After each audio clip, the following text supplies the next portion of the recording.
Mid-round steals. Love this topic. You got to win the middle rounds of your draft, which for me, I'm just going to say roughly rounds 5 through 8 of a 12-team league. So 50 to whatever, 90-ish in draft, in overall draft picks. And welcome, everybody. It is a dark and stormy Thursday up here in New York. How's the weather in South Florida, Dave and Jamie? Looks good. Have you ever walked on the sun? Yeah. Hot out there? Yes. Don't miss that. I thought that was a Smash Mouth reference. Yeah. Yeah. So anyway, it's ugly today, but we got a Memorial Day weekend. Hope you all have fantastic plans and have an upcoming great weekend. And yeah, I'll get to that when we sign off. But let's talk about some mid-rounds. I see I'm rehearsing my my outros at the beginning of the show because they're so bad. Let's talk about today's show, today's topic, right? You guys each gave me 3 mid-round steals. Not a lot of names to get to because I do want to have a mini mailbag here, fantasyfootball@cbsi.com. But I'm going to take 2 from Jamie. I'm going to take 2 from Dave. I'm going to start with what's the better value? Because, Jamie, you got a little Jaguars theme here. You got Christian Kirk and Evan Engram. Kirk's been going in round 5 in our drafts. I'm just going to guess. I'm going to give him a round 6 ADP in a 12-team league. I think we're kind of high on him, so maybe goes a little earlier. And Ingram's been going in round 8, so I'll put him there. What's a better value, Christian Kirk in round 6 or Evan Engram in round 8? And by the way, that ESPN draft I keep referencing, Kirk actually went 92nd, and Engram went 31 picks before him. But for these purposes, Kirk in round 6 or Engram in round 8? I mean, Engram in round 8, just based on what he was able to do last year and what I think he'll be able to do this year. Obviously, I'm very fond of both of them. I think what they lost and what those guys have shown in each of the last 2 seasons, Engram last year, Kirk 2 years ago, these are going to be the go-to guys for Trevor Lawrence for the majority of the season. Brian Thomas will have an opportunity to make some plays. Hopefully Gabe Davis will as well. But Kirk and Engram should be the 2 target leaders on this team. And I think we're going to see a bounce back season from this Jaguars passing attack. So I'll take Engram slightly later, but love the situation for both. If you look back on last year for Engram, when Calvin Ridley and Christian Kirk were both on the field, it's 12 games. Evan Engram averaged 11.5 PPR points per game. Now, when you think about running backs and elite wide receivers, that number's low. But when you think about tight ends, that's pretty good. Christian Kirk last year, he was around 12 PPR points per game, a little bit better than that. 2 years ago, he was around 14. I'm not entirely sure he's going to get back to 14. Let's call it 13 for Kirk. That's still good enough to be a low-end wide receiver too. For that 2-point difference on 2 or 3 rounds difference at a premium position like tight end, I agree. I'll take the tight end, Engram. Evan Engram, I was kind of encouraged by this. If you want a high floor, he's been in the league 7 years now, right? He has been on a per game basis, a top 10 tight end per game in 5 of 7 seasons. In full PPR, that's top 8 per game in 5 of 7 seasons. The 2 seasons he didn't were his last 2 with the Giants. He was absolutely horrible. There were some injuries there, but also really bad quarterback play, like horrible quarterback play. So I think if you're drafting Evan Engram and you're worried about floor, you probably shouldn't be. He seems like pretty, I don't know. I don't want to use the word lock, but pretty close to a lock to be at least a top 10 tight end per game, be someone that you're going to be okay starting. Kirk was the number 20 wide receiver per game 2 years ago. That was before Calvin Ridley came. And last year, guys, Calvin Ridley was number 1 in the NFL in end zone targets. I think he was number 3 in red zone and number 4 in green zone targets. That is the guy that Trevor Lawrence went to over and over and over again. And this is unbelievable. Look at this for Christian Kirk. In 2022, before Ridley, he had 22 red zone targets. In 2023, he had 5. He had 10 green zone targets in 2022. He had 2 in 2023.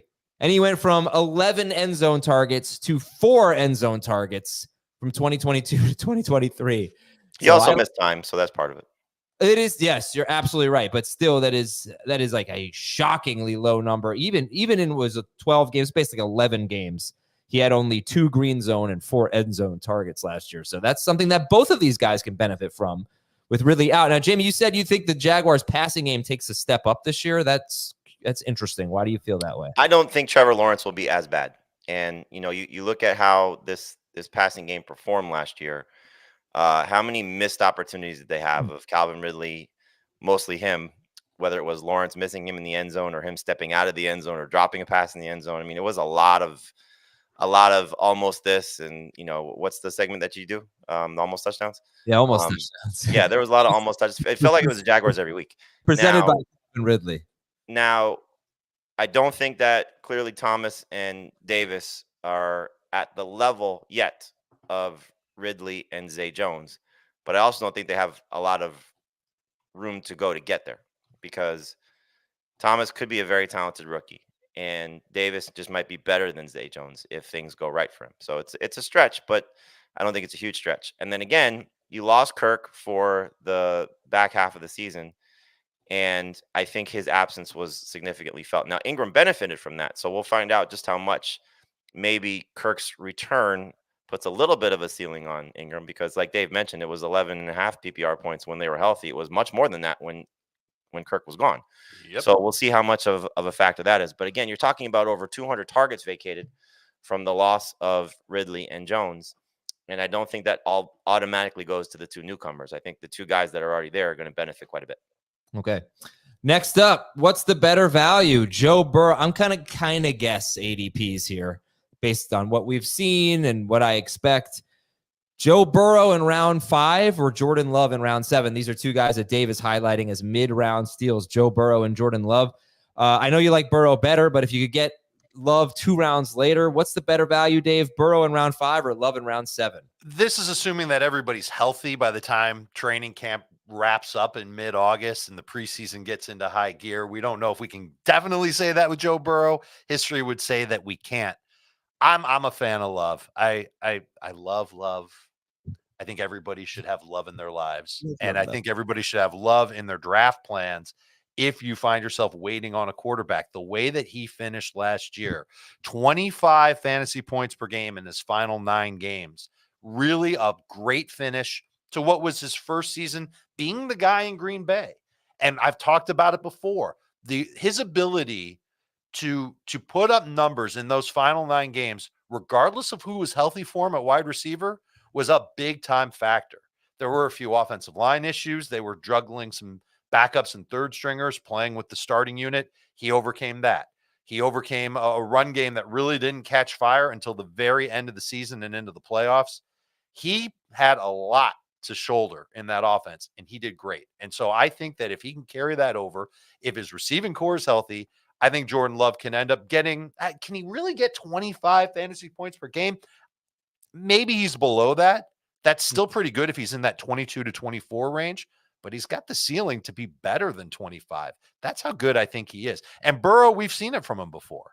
We saw him average over 26 fantasy points per game, and this is all 6 point for passing touchdown, 26 in 2022. And he might have the best receiving core. If Jermaine Burton clicks early with him and T. Higgins doesn't hold out, man, we're talking about maybe the best receiving core that he's ever had to throw to. And that's saying something because Tyler Boyd was good for him there. And there's a couple of question marks at running back. We'll talk about maybe another value on that offense. But I think that Joe Burrow is going to have a lot on his plate. And I think he's very good when he throws the football. 2 quarterbacks I'm targeting on draft day. I don't think they'll be going that close together, though, Adam. Yeah, where has Love? I feel like Love has consistently gone behind Richardson. And I get it. I get the appeal with Anthony Richardson. But if we're going to play the, well, Jordan Love's only had 1 year card, we've got to play the Anthony Richardson's only played parts of 4 games. Well, I mean, you're drafting Richardson based for his rushing. If he plays a full season, he's going to be better than Jordan Love. Well, let me just give you where they went, because this is based on the 2 drafts we did. In the full PPR draft, they went 5 picks apart, both in round 7. In the half PPR draft, Joe Burrow went to you, Jamie, 10th pick of round 6. And about a round and a half later, Jordan Love went to Dave. Right. So that's why I separated them by 2 rounds. I can look at the ESPN one if you care, but that's just where I was. Rounds 5 and 7 for Burrow and Love. Again, I don't know. I'd be surprised if they're that close, because it feels like Burrow is going to be in the first 6 quarterbacks drafted in most 6-point passing touchdown leagues, with the usual 4 and CJ Stroud. And then Love will be in the back end of the next group, because I think most people will draft Richardson ahead of him. They will probably draft Dak ahead of him. They will probably draft Kyler ahead of him now with the addition of Harrison, and then he's probably in that next pick up. Yeah, Okay. I love that. I love that. And just to put it out there, and this is small sample size. This is Adam Azer softball batting average sample size. Two games that Richardson finished, he averaged 28.3 fantasy points. So to Jamie's point, he could be better and have a much higher ceiling than Jordan Love. And then for Burrow, I'll give you another small sample size. The 9 games in 2022 where he, Chase, and Higgins were all healthy, did not leave with injuries. He averaged about 28 points per game in 6-point per passing touchdown league. So that's, I think you saw the ceiling for Joe Burrow, truly elite. All right, we'll take a break. Dave, is there something I think before the show there was something you wanted me to promote? Is that correct? Well, I want to talk about this off-season ADP project that we're doing. I know that right now on this very show, we're oscillating back and forth between mock drafts that we've done and apparently one that ESPN did. I'm trying to build an off-season ADP for us to use, built by our listeners and our viewers. So if you're interested in participating in an Ask FFT fan mock draft, email us. Which email should we use? Should we use the fantasy football one or just mine? Just yours. If it's okay with you, just yours. I don't care. It's fine. drichard@cbs.com. Drop me a note if you want to participate in a mock draft, and eventually I will get to you, and you will be part of one of our mock drafts. Usually they're in the afternoons on weekdays. Can I ask you a question? You can ask me anything you want. Okay, first of all, 2 questions. It's D Richard. It's not D. Richards. Just drichard@cbs.com. The only dot is between cbs.com. Why are you still using that email address? That was like 10 email addresses ago. Because it's shorter. It's if I say dave.richard@paramount.com or dave.richard@cbsinteractive.com, they all come to the same place. You're typing 7 or 8 extra letters. If I really wanted to use a short email, it would be it would be Azer at what would it be? I don't know. I guess if aazer@cbs.com is an email address, I guess that would work. Definitely not using Jamie's. He's got a longer last name. Yeah. All right. drichard@cbs.com. The shortest email, the shortest way to contact Dave. I could just give you his phone number too. But yes, this will be really helpful for us. We want you to do mock drafts so we can get an ADP and let Dave know if you're interested. I'm sure thousands of you are, so this should be easy to fill. We'll be right back. When we come back, we'll tell you some news items and get into some mid-round steals and your emails, and we even have the fantasy cops to end the show. We'll be right back on FFT. This is as big as it gets. Ain't gonna stop me now. This is the final round. The UEFA Champions League Final on CBS and streaming live on Paramount+. News and notes. The Jaguars seem committed to using Tank Bigsby more this year. They want to keep Travis Etienne fresh. Travis Etienne had, I'll just round up and down, make it easier, 75% of his team's running back carries. Christian McCaffrey had 68% of his team's running back carries. Be even lower if you included Deebo Samuel's carries in there, which were, a lot of them were like running back carries. But Jamie, does that concern Mr. Jaguars today, apparently? Does that concern you for ETN? We have talked about this before, but it was said again recently by Doug Peterson. More work for Bigsby. I mean, slightly. Bigsby was bad last year, but that doesn't mean he's going to be bad once again. And if it's not him, it could be Dearness Johnson, because we saw them use him in that secondary role last year. So they clearly want to make sure that Travis Etienne is healthy and makes it through the majority of the season. But I think, the 2 numbers that you referenced, if he goes from 75% to 68%, that probably makes the Jaguars feel better, and he can still be very productive as a fantasy option. So I'm not shying away from drafting him in round 2 if I need to take running back there. Yeah, maybe he wore down a little bit down the stretch. We know he didn't have a good second half. Keaton Mitchell, Ravens running back, tore his ACL in week 15, not expected to be ready for week 1. Bijan Robinson has an ankle injury. He should be ready for mandatory minicamp in June. June is like right around the corner, huh? Getting close to the season. Geno Smith feels like he has a really good grasp of the Seahawks' new offense. And Dave, was there something you wanted to add about the Seahawks offense? Well, it's going to be very different than what it was in prior seasons with Pete Carroll basically telling, a parade of different offensive coordinators, run the ball and then run it some more. Ryan Grubb, the coordinator that helped Michael Penix have monster seasons at Washington, he's the one now in charge of this offense. It's a spread offense. He likes to take shots. There's going to be a lot of motion. Expect the slot role to be very, very targeted. That's the track record of Grubb, not only at Washington, but when he was calling plays at Fresno State. Wide receivers got a ton of targets. It's very wide receiver based, but about half the targets went to slot receiver. Well, half the targets went to receivers who lined up in the slot. So I would imagine there's going to be more mixing and matching than we saw previously, but this is something that very much stands out for believers of Jackson Smith and Jigba, hoping that he has a big second season. I am definitely excited about JSN after I realized, A, this is an offense that he's kind of been used in before, and B, that he's the one who's likely to line up and play out of the slot more than Lockett and DK Metcalf. Deshaun Watson has been throwing every other day. He's recovering from a pretty serious shoulder injury. 2 rookie wide receivers making the headlines here. Ladd McConkey has been playing mostly out of the slot, which is not a surprise. He played a lot out wide in college, but he's basically profiles as a slot receiver for the Chargers. And Chiefs wide receiver Xavier Worthy tweaked his hamstring in practice. All right, let's get to the mid-round steals here. And first I'll ask you, Jamie, is there anything you want to add on Christian Kirk or Evan Engram? No, I think we covered it. Again, I just like the opportunity for both of those guys with the changes that are happening in Jacksonville's passing game, specifically the losses of Calvin Ridley and Zay Jones. All right, then let's talk about Marquise Brown. He's the third guy you gave us. Marquise Brown is a mid-round steal for you. I mean, it's kind of obvious why. You just mentioned one of the reasons. Xavier Worthy, not only a rookie, but is he going to have some injury concerns in his rookie campaign? Speed guys haven't exactly worked out great in the NFL, the guys that have run the fastest at the combine, and that's what he did. And then you have the Rashee Rice situation where we don't know exactly what's going to happen with him. If he's going to be suspended, how long he's going to be suspended, how much time will he miss? And, Marquise Brown, I know, was frustrating and disappointing last year, but he's had some very good moments. His last year in Baltimore, his first year in Arizona, they were very productive fantasy seasons on top of what he did in the early part of his Baltimore career. So you're pairing him with the best passing quarterback that he's ever played with in Patrick Mahomes. And we'll see how much, just he becomes that go-to guy at the wide receiver position. Travis Kelce still lead the team in targets, but Marquise Brown might be second. And we saw Rice have a very productive end of his rookie campaign. We know that what Patrick Mahomes has done with clearly Tyreek Hill, and, you don't want to put those expectations on anybody, but a number one receiver can certainly be a number one fantasy receiver for the Chiefs.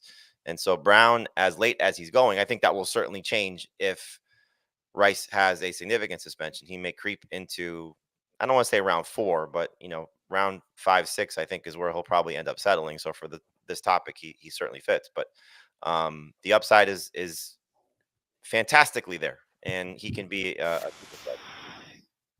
Mark, do you remember the first 6 weeks of 2022 when it came to Marquise Brown? Yes. In fact, I was going to bring that up. Marquise Brown has had 2 stretches of absolute greatness, 6 games in 2022, 8 games in 2021, but he just hasn't been able to keep it up. But yeah, right. I remember this. And the first 5 games of 2023, he averaged over 15 PPR points per game. And that was mostly with Josh Dobbs throwing to him. So there are definitely little bunches during the season where he can step up and be a big time factor. And if Xavier Worthy isn't 100%, Rashee Rice is suspended, I wouldn't be surprised if he was averaging 7.5 targets per game for however long Rice is suspended to begin the year. This is a great wide receiver to get and start to begin the season. I don't think Worthy's injury or even really anything significant matters to Brown early in the season because he's going to be a rookie trying to learn this offense. You saw Rice last year. He struggled to learn the offense early in the season. You think about the list of names that they've brought in over the last couple of years who haven't made it, from Mecole Hardman to Sky Moore to there's another rookie that they drafted. I'm forgetting. These guys struggle. And I think Worthy will take some time. And so Brown could easily, granted, he's got to learn the system too, but, easier for a veteran, you would think. And so just looking at the way this receiving core is sort of shaking out, we're excited about Mahomes. I know Dave and I do have him as the number one quarterback. I think he does also as well. He's going to need these guys. And if Rice is out for a significant stretch, Brown could be fantastic. Do you see him as an upside play or a just kind of good plug him in as a number 3 receiver kind of play. I mean, that's how I'm going to draft him. But, Dave just gave you some numbers that suggest he could be an upside play. When we're talking about, Christian Kirk at 12.5 PPR points per game. And, he was 2 points better than that to be a top 20 receiver. And if he's, Marquise Brown is getting 15 plus, that's going to put him in the top 20 range for sure. So, I think first off, once we get to, main draft season, we will hopefully have the Rice news, and that will dictate what Brown's ADP is. But one of those two guys could be one of the biggest steals based on ADP. Where Rashee Rice is going right now, if he has a 2-game suspension, maybe 4-game suspension, there's still a lot of upside from his play, given, he's with the team now. They're giving him the opportunity to still practice and participate and do everything he needs to do. And coming off the year that he had last year, he could build off of that and be the best receiver for the Chiefs. And if he's missing, 6+ games, then Marquise Brown could be what Rice was times whatever, just because of his, ability to, maybe understand things right away. Alvin Kamara had a 3-game suspension. I'm not comparing the two instances, whatever, but Alvin Kamara had a 3-game suspension to start the season last year. If Rashee Rice has a 3-game suspension, who's the first Chiefs wide receiver off the board in drafts? Or how about all 3? It will be Brown, Rice, Worthy for me. Yeah. And if there's no suspension, it will be Rice, Brown, Worthy for me. Okay. Yes. All right. So Jamie's 3 players he wanted to highlight were Christian Kirk, Evan Engram, and Marquise Brown. Who do you like better, Kirk or Brown? Right now, Kirk. Okay. How many games of suspension for Rashee Rice before you'd move Marquise Brown ahead of Christian Kirk? 8. Oh, wow. Okay. Which was possible, when the assault charge looked like it would be charged, but it sounds like it's going to get dropped. I believe the alleged victim is not pressing charges, if I saw that correctly. Yeah, it looks like that charge is going to have nothing to do with the car stuff, but the assault charge, looks like that's going to be dropped. Dave, is there anything you'd like to add about Joe Burrow and Jordan Love, or would you like to move on to your next 2 guys? Let's move on. I think they're both terrific values at quarterback. Zack Moss. Yeah. I've got him in every league that we're not playing out. Zack Moss, a mid-round steal for you. And, I mean, maybe you should be the one to get into why Zack Moss is a potential steal. No, you can do it. I think people have heard enough from me. You can fill in the blanks, but we saw him last year, 6 games without Jonathan Taylor. He averaged almost 14 PPR points per game. When Taylor played, that number fell, but was still in double digits. He got a decent amount of work. Right in the beginning of the offseason, we talked about how his metrics were better than Joe Mixon's. He was better, I think, in almost everything, including avoided tackle rate, or maybe Mixon was a little bit better there. But he's got the opportunity to take over Joe Mixon's role. And that's been a role that's usually led to 15 plus PPR points per game. I know Chase Brown is there. I'm kind of excited about Chase Brown, but I don't know if he's going to really get that opportunity to be the feature back there unless Zack Moss misses time. And that's the bugaboo with Zack Moss, is that he does get injured fairly frequently. And if he can't stay healthy, then obviously that's a problem for fantasy managers. But if you're drafting him in the mid rounds to begin the season as an RB2, and maybe he's got a chance to contribute 12, 13 weeks over the course of the season in an offense that should be strong, whose offensive line should be better, then I think Zack Moss can potentially have the best year of his career, and maybe the only good year of his career, as the lead dog in Cincinnati's backfield. Avoid rate actually was totally Zack Moss, and that's one stat that a lot of the advanced metrics people really believe in. Yards after, I think you've heard Schneier say, yards after contact and avoid rate and stuff like that. I mean, Moss is better than Mixon over the last 4 seasons in just about every advanced metric. And Mixon's been a top 12 running back like year after year, and he doesn't do it in an impressive way. And here's another stat. Mixon, the last 3 years, 42 catches in 16 games, 60 catches in 14 games. That was a lot. Not going to expect that. 52 catches in 17 games. Okay, so let's say he's like a 50-catch guy. Joe Mixon has never had more than 6 catches on 3rd down. So Zack Moss doesn't have to be the 3rd down guy. to have a 50 catch season. And will he? I guess the question, I think Jamie will speak to this, because I know he's a big Chase Brown guy. Will Chase Brown have a noticeably different role than he had, a bigger role? Will he eat into the first and second down work? He might, but I would just say that if Joe Mixon I get a lot of criticism for this, but if you just look at the stats, there's just nothing special about Joe Mixon and what he's done in his career. And yet, because he was basically getting all the work, all the significant work, and Burrow throws to his running backs on first and second down, he was a must-start fantasy option, and he was going in round 2, round 3. Zack Moss might go in round 7 or round 8 or something like that. So that's why I like him. Jamie, your thoughts? I think the value on both guys is pretty fantastic for Moss and for Brown. And, Dave hit on something that I just can't get by with Zack Moss. And it's something Dave used to harp on a lot when he was in Buffalo. His time at Utah, he had a hard time staying healthy. His time in Buffalo, he had a hard time staying healthy. And, you have it as a 6-game sample size. I look really at the 4 games. He didn't play in week 1, and then it was, I think week 5 was when Jonathan Taylor started to play again. So it was a very small sample size of when Zack Moss was actually getting those chances, and he was fantastic. And I referenced this story a few times when the Bengals signed him, that his best success has come from running out of the shotgun, which is what the Colts did a lot of and what the Bengals do a lot of. And I think that's why they wanted him, for what his scheme fit is that he does well in this system. So there's a lot to like about Zack Moss, but just can't get past the fact that when he had this chance to be the lead guy in Buffalo, he couldn't hold it. And so I don't want to, you reference this a lot, Adam, the Alexander Madison small sample size. It feels like this is a small sample size of what we're chasing here with Zack Moss, because he was so good. He was an absolute stud in the beginning part of the season last year, but he just wasn't able to do it in Buffalo. And so I tend to let Zack Moss go and just look for Chase Brown. And he was actually somebody I was going to put in this in the response to your email.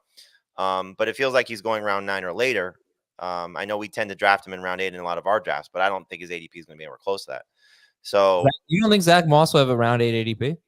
No, I don't think Chase Brown will have a round 8. Chase Brown. I think Zack Moss will probably go from anywhere between round 6 and round 8. The ADP. I just think that's how he'll go, depending on the format, depending on the type of preseason hype that we'll get from him. And he's going to be a little polarizing for me. So I will most likely pass on Moss. I have Moss ranked higher. I think Moss has the chance to be better if he does stay healthy. That clearly goes without question based on how they are paying him and viewing him. But to me, Brown is the more intriguing player because of what his role could be in the passing game, because I think he's more explosive. He's got a year in the system already. And so if Moss does go down and Brown does take over, we may not see Moss come back as the lead guy. That's just how I feel. Okay. Zack Moss or Brian Robinson? Moss. I would take Moss. Zack Moss or a Titans running back? I have Moss ahead of him. Pollard, Moss, Spears for me. I've got Moss one spot ahead of Pollard because I'm just not sold that Pollard's going to be any better than an ambiguous running back where there's going to be he's just going to rotate too much with Spears.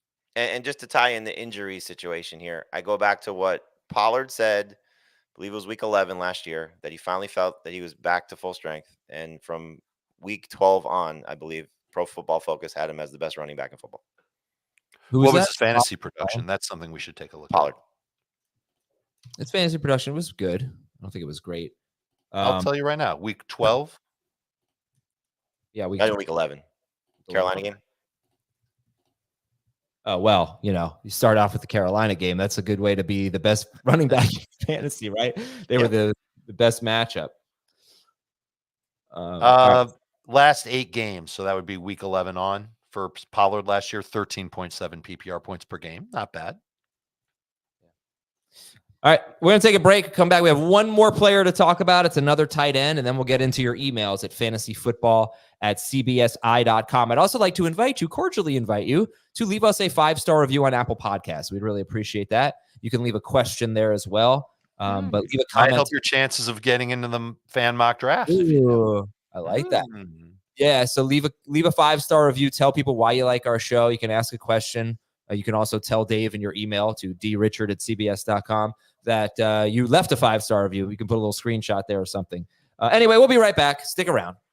Well, you need your sports news anywhere? We've got breaking news to bring you. Then get your sports anytime you want them. Big trade news overnight to discuss. Because we know you need sports all the time. A lot of movement in the rankings this week. A legend adds to their legacy. We're bringing you that breaking news right here on HQ. CBS Sports HQ, anywhere, anytime, all the time.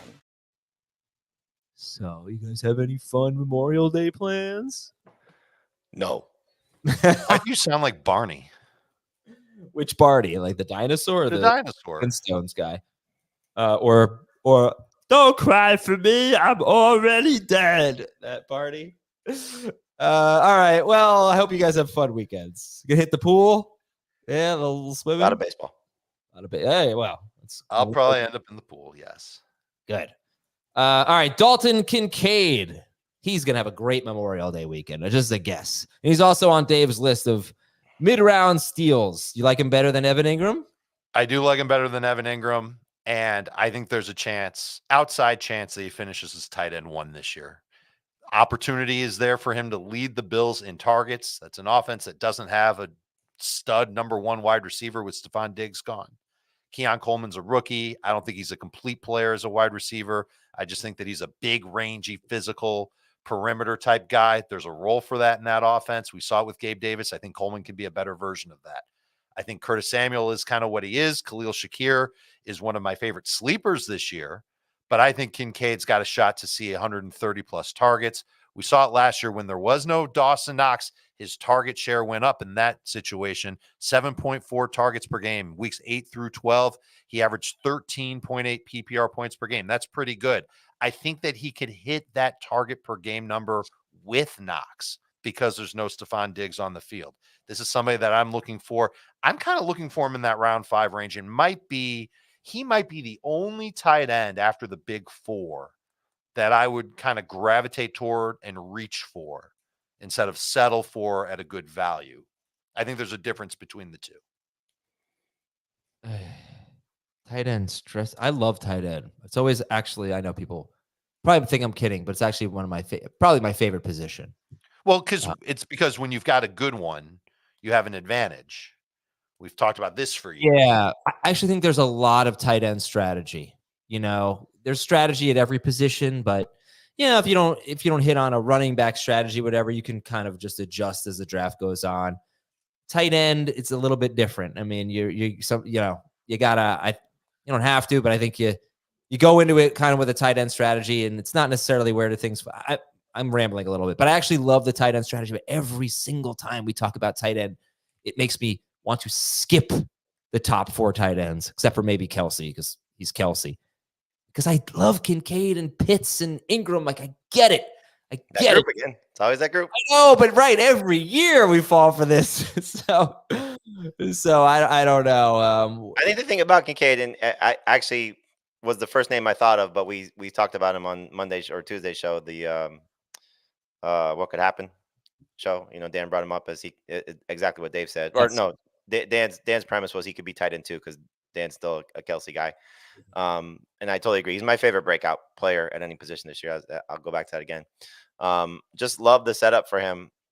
And I'll reference, Dave wasn't on this, so I'm curious his thoughts, because it sounds like it's similar.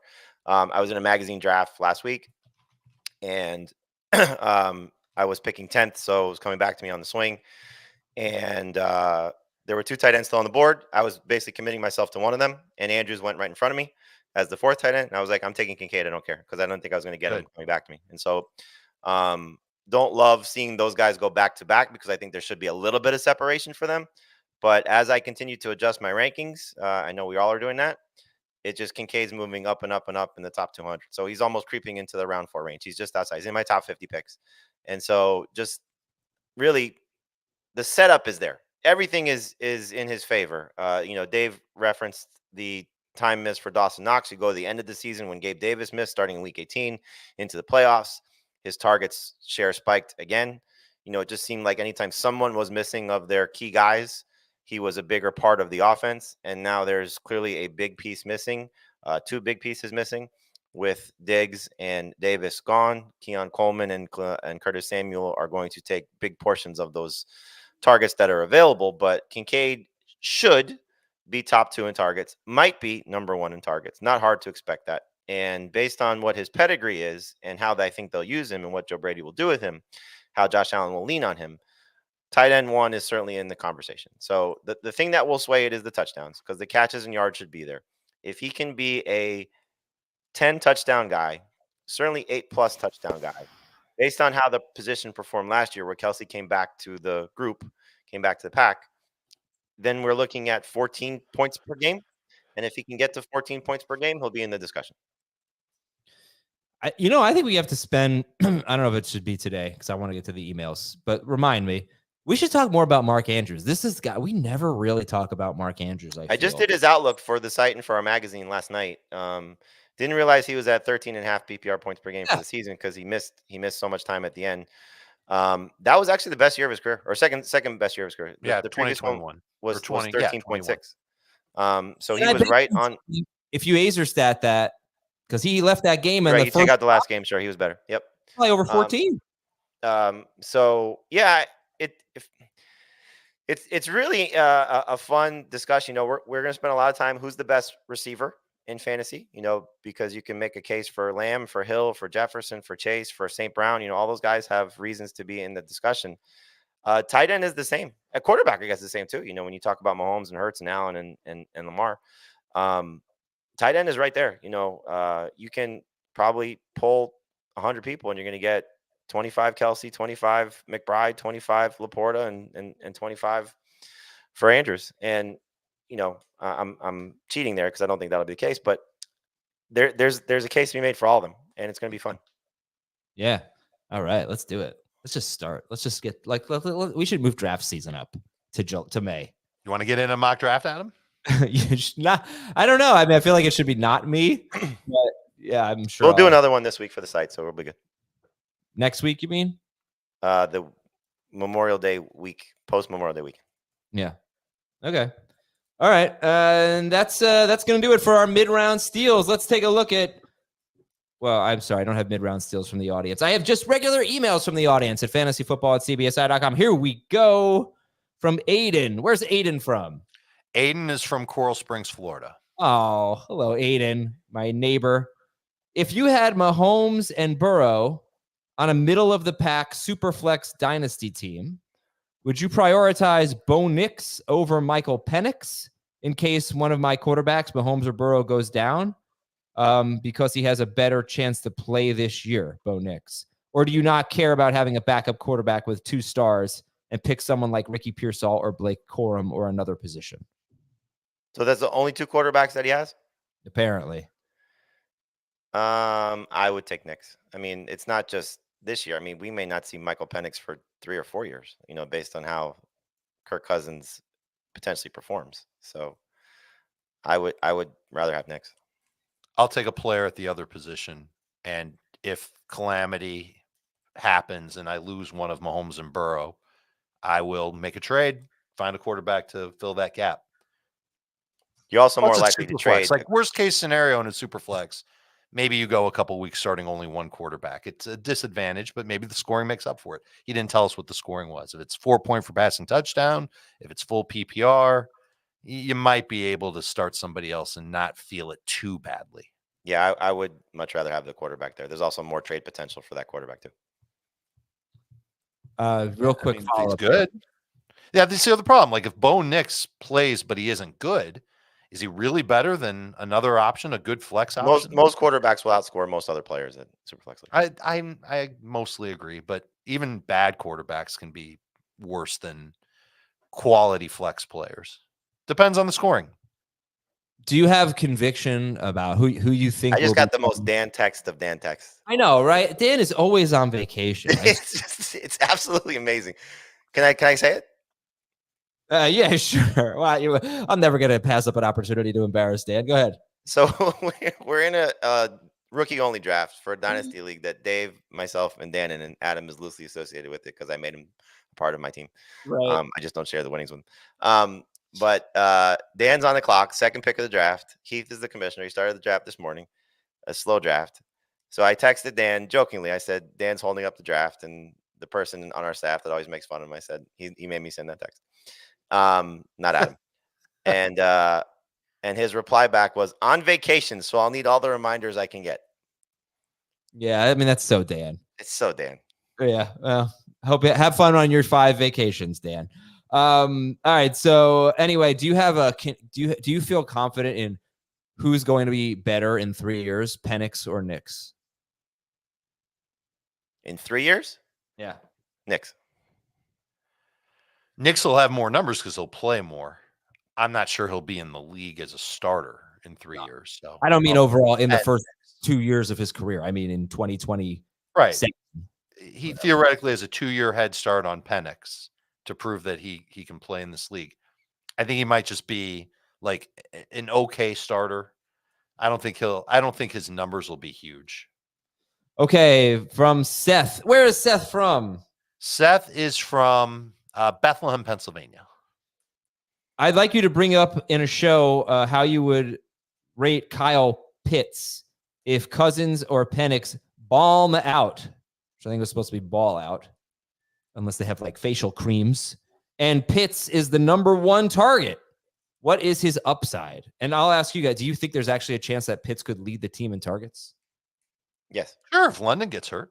No, if London does not get hurt. I don't see it personally. Do you guys? Yeah, me neither. I wouldn't bet on it, but it could certainly happen. I mean, he's an elite level talent that just hasn't put it all together yet. But I don't know if he's the same guy as he was when he came out. I wonder if the knee injury that he suffered has just zapped him a little bit. I'm probably not going to have Pitts in many of my leagues this year. Oh, boo. All right, so we talked about how we wouldn't be surprised if, I think it was Jamie, right? You wouldn't be surprised if Kyle Pitts for tight end 1. Is that what you said on Monday? Yeah. Dave, what do you think is his upside? And that's not necessarily his realistic upside, but it's in the realm of possibility. But what do you think is his upside, Dave? I think he's got upside to be top 4. I'd be a little hard pressed to say he'd be the #1 tight end. I got to see it. He's Missouri now. He's got to show me. And usually players that I have that attitude with, I don't draft a lot of, particularly those who are popular. And I think Pitts is going to be pretty popular. I bet there's going to be at least 3 or 4 dudes or ladies in every draft that target Pitts. And I'm just not going to be one of those dudes or ladies that'll do that type of thing. The earliest he'll get drafted is tight end 5. So depending on when that tight end comes off the board. Right. And that's not going to be me either. So okay. I'd rather have Kincaid. Wrap it up. Let's go. Next one is Mr. Popinski. Soda Popinski in our chat says, Dan is definitely the type of guy to send a margarita selfie in the group chat. Yeah, shirtless. All right. From Bad Books. I like to participate in the waiver wire pretty aggressively in the first few weeks of the season. Could each of you name a cheap player who we need to see hit the field? Someone who is lightning in a bottle or an easy drop in the first few weeks for the guy who is. I don't know for the guy who is what, but so someone you're picking up off the waiver wire? Or no, he's looking for a guy to stash to begin the year. And after 2 or 3 weeks, if he doesn't show you anything, it's dump city. I mean, it's almost every rookie running back. Oh, yeah. That they may not get playing time. Yeah, you'd hate to do that, though, and then the guy ends up, pulling an Alvin Kamara. Well, yeah, I don't also be holding Kendre Miller for the whole season. Yeah, it's true. Or Roshan Johnson. I mean, there's examples both ways of that. I think there'll be probably more likely that the guy that you pick is going to be someone who doesn't contribute, just the nature of the beast. What about Kamani Vidal as the top rookie running back to highlight here? I mean, you have Marshawn Lloyd, Tyrone Tracy, Kamani Vidal. I mean, they're all in similar situations where they're not going to open the season as a starter. You can certainly see a path to easy playing time, whether injury or poor performance of the guy in front of them. But they could also just be stuck in these sort of smaller roles, and never materialize. The thing you're looking for, you mentioned that, maybe the best one in Kamara, but Tyjae Spears last year was a very productive fantasy option. At times, it just wasn't consistent. Right. Here, how about this name? Jahan Dotson. Yeah. If we know he's talented. If he gets off to a slow start, you'll have flashbacks to last year. You'll cut him like a ribbon. But if he gets off to a good start, could end up being just an awesome, awesome value because that offense should have better passing than it had last year. Just not as voluminous. One guy that I Luminous. don't think is done necessarily, maybe could have a better year, is Brandon Cooks. I think he's a good late round pick, your last wide receiver maybe. He's 30, but they're just like, if it doesn't all go to Lamb again, there's room for Cooks to be still the number 2 receiver. I saw two things in regards to the Cowboys receiving core. One, I had to make a decision about who to drop in our dynasty draft because we have to do our ad drops before the draft starts. And I have Michael Thomas on that team, and there was a report that maybe the Cowboys, I think it was FanSite, that the Cowboys should take a chance on Thomas just because he's cheap and can still provide something if he's healthy. And the other one was that the Cowboys are expecting more from Jalen Tolbert once again. So how much of that will impact somebody like Brandon Cooks? Yep, we'll see with him. Got to see that to believe it. Okay, next email is from Andrew from Lamarck, Texas. I'm in a 7-player PPR, 1 quarterback keeper league. Once a player is drafted, you can keep them forever with no penalty. I have JSN, and doesn't seem like the fantasy community is so high on him anymore. They seem to be lower on JSN than Flowers, Pickens, Kincaid, etc. Is it time to cut or trade JSN? Is JSN already a baked burger? Here are my 5 keepers. He can only keep 2 more. He's got Richardson, DK Metcalf, Barkley, ETN, and Puka Nacua. So if you could only pick 2 of the following, who are you choosing and why? And it's basically who he just said. He has JSN, Zay Flowers, George Pickens, Dalton Kincaid, Kyle Pitts, and Jamison Williams. And remember, you can keep them forever. So it's 1 because you're keeping Kincaid. I would lean Pickens. I would too.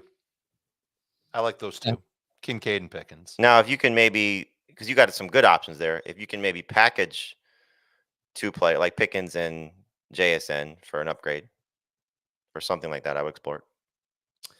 Okay, how about a fantasy lifer? I am reaching out to you for advice in my dynasty league. We're in our 5th year, not a super flex, half PPR, 2 receivers, 2 running backs, 2 flex. Okay, so at running back, he has Jahmyr Gibbs, and then he needs help big time. I've been getting offers for Jahmyr Gibbs. One offer was Jonathan Taylor, Jahan Dotson, and the 9th overall pick. For Jahmyr Gibbs, my late 2nd round pick and 3rd round pick. What do you think? I would do it. You take Taylor? Mm-hmm. I might. Half point PPR. You'd rather Get a 9th overall. Do you think Benson's going to be there? Because now you're getting Taylor 1 QB or Superflex. It's 1 QB. First of all, Jamie, you do like 1 QB, right? Yeah. You do like Gibbs better than Taylor in a vacuum in Dynasty, right? Of course, yeah. Okay, but you're getting the 9th overall pick. But it's not a great draft for running backs. Like, I don't think he's getting Jonathan Brooks. So if you're planning on going with a running back with that 9th pick, I wouldn't do it personally. But you're still getting a very good player, and you could always the capital for receivers. Like if you get a receiver that you hit on, because that's where the Thomas McConkey range, and one of those guys hits, and your receiving core is good, you could trade that for running back. Yeah. Yes. Right. Okay. So Jamie says do it. Dave? I'm leaning toward doing it. Taylor's got 2 years on Gibbs. I love the talent still with Taylor, and that's still going to be a team that runs a ton, and it's not full PPR. I think Jamie has to leave. I got time for a couple more. Go ahead. Okay.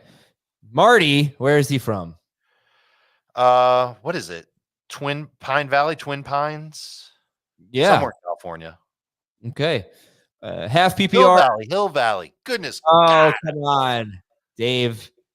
Half PPR, 2 running backs, 2 receivers, 1 flex, no tight ends. Choose 2 keepers for 1 year only. Brees, Bijan, CeeDee Lamb. You got to get rid of one of those guys? Ooh. Yeah. Only keep 2. I'm getting rid of Bijan. How much older is Brees than Bijan? 1 year? It's for 1 year keeper. It's a 1 year keeper. Oh, it's only for 1 year anyway. Yeah. Yeah. It's bye Bijan. How about that? Okay, guys. I think it would be bye-bye Brees if it's forever, but it's not. Oh, yeah, baby. Here come the fantasy cops. We got one from Lucas. Lucas is in a 12-team Superflex Dynasty League. They just had their second season, their first rookie draft. It was a 3-round rookie draft with 4 taxi spots. After the completion of our rookie draft, it was not set for waivers. It was a free-for-all, picking up remaining players. The draft was a slow draft and concluded later in the evening, so not everyone had a chance at picking up players. We all realized that having waivers run would have been the appropriate way to go here. Should the right thing to do be to have the commissioner return all those players and reset the rosters to what they are and then have waivers run? Or is it just a lesson learned and have it fixed for next year? We've had this happen to us in the dynasty draft that I referenced with Dan holding up the draft. Dave and I were the 2 biggest abusers of this, where we would pick up players the minute that waivers were open, because that's what was available to us. And then he said, because some people complained, and understandably so, I didn't have any pushback to it. I don't think Dave did either. That they said they're going to reset the players that were added off waivers and put it back. So it was just a slight oversight by the commissioner. We weren't trying to cheat. We were just, there were players that were available. We were allowed to pick them up. We tried to do it. And the minute that it was said they're putting those guys back, no big deal. Cosign. Okay. I like that. And now you have the opportunity to make it even better and do it as fab instead of waivers. Yep. Yes. Which we have in our dynasty. Thank you for your Fantasy Cops email. Thank you for all of your emails and your listening and viewing of our show. Hope all of you have a wonderful 3-day weekend. We're going to talk to you on Tuesday. I believe we have 4 episodes per week going forward now, so get excited for that. And we'll talk to you on Tuesday on Fantasy Football Today. Dave and Dan, microphone issue.